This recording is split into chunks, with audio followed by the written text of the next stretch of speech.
कृष्ण कहते हैं कि तुम बस अपने आप से मत हारना, फिर तुम्हें कोई भी हरा नहीं सकता। एक सच्चा प्यार करने वाला आपके प्यार से भी ज़्यादा आपकी इज्जत का ख्याल रखता है। कुछ लोग धोखा देकर भी खुद को गलत नहीं मानते और कुछ लोग धोखा खाकर भी खुद को गलत ही मानते हैं। सबके शिकवे मिटाने का ठेका मत लो, क्योंकि वह तो कभी ख़त्म होने वाले नहीं है। जिसमें गलत को गलत कहने की हिम्मत नहीं है, वह तो खुद भी गलत है।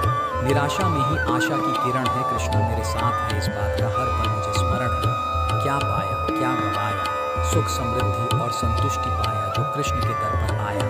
किस्मत का वो राजा जिसने श्री कृष्ण का आशीर्वाद पाया। श्री कृष्ण कहते हैं, आपकी सबसे बड़ी जिम्मेदारी यह कि आप खुद को हमेशा खुश रखो। थोड़ा झुकने से अगर रिश्ता टूटने से बचता है तो झुकना बेहतर है, क्योंकि अकड़ तो सब में होती है, लेकिन झुकता वही है जिसे रिश्ते की कदर होती है। कसूर तो बहुत की जिंदगी में, पर जहाँ सज़ा मिली वहाँ हम बेकसूर थे।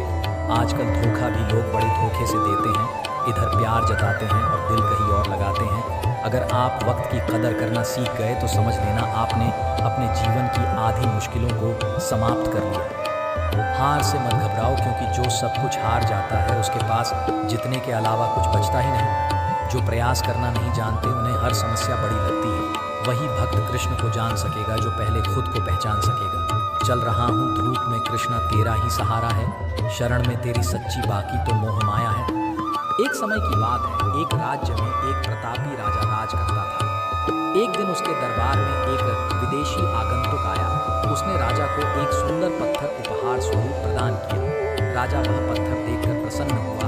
उसने उस पत्थर से भगवान विष्णु की प्रतिमा का निर्माण कर उसे राज्य के मंदिर में स्थापित करने का निर्णय लिया और प्रतिमा निर्माण का कार्य राज्य के महामंत्री को सौंप दिया।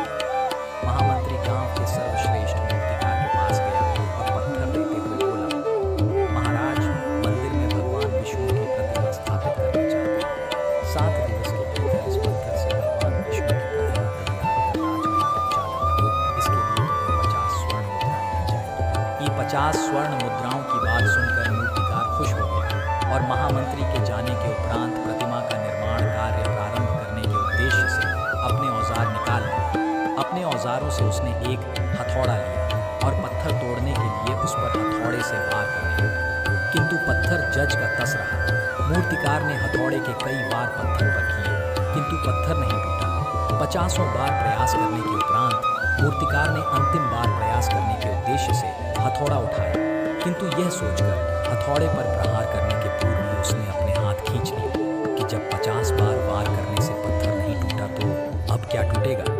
वह पत्थर लेकर महामंत्री के पास गया और उसे यह कहकर वापस कराया कि इस पत्थर को तोड़ना नामुमकिन है, इसलिए इससे भगवान विष्णु की प्रतिमा नहीं बन सकती। लेकिन महामंत्री को राजा का आदेश हर स्थिति में पूर्ण करना था, इसलिए उसने भगवान विष्णु की प्रतिमा निर्मित करने का कार्य गांव के एक साधारण से मूर्तिकार को सौंप दिया। पत्थर लेकर मूर्तिकार ने महामंत्री के सामने ही उस पत्थर पर हथौड़े से प्रहार किया। वह पत्थर एक ही बार में टूट गया। पत्थर टूटने के बाद मूर्तिकार प्रतिमा बनाने में जुट गया। इधर महामंत्री सोचने लगा, काश पहले मूर्तिकार ने एक अंतिम प्रयास और किया होता तो सफल हो गया होता और 50 स्वर्ण मुद्राओं का हकदार बनता। इस कहानी से हमें यही सीख मिलती है कि हम भी अपने जीवन में ऐसी परिस्थितियों से दो चार होते रहते हैं। कई बार किसी कार्य को करने के पूर्व या किसी समस्या के सामने आने पर उसका निराकरण करने के पूर्व ही हमारा आत्मविश्वास डगमगाया जाता है और हम प्रयास किए बिना हार मान लेते हैं।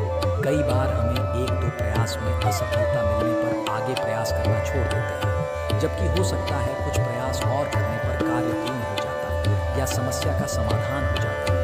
यदि जीवन में सफलता प्राप्त करनी है तो बार-बार असफल होने पर भी तब तक प्रयास करना नहीं छोड़ना चाहिए जब तक सफलता नहीं मिल जाती। क्या पता जिस प्रयास को करने के पूर्व हम अपना हाथ खींच लें वही हमारा अंतिम प्रयास हो और उसमें हमें कामयाबी प्राप्त हो जाए। दोस्तों, इस वीडियो में बस इतना ही।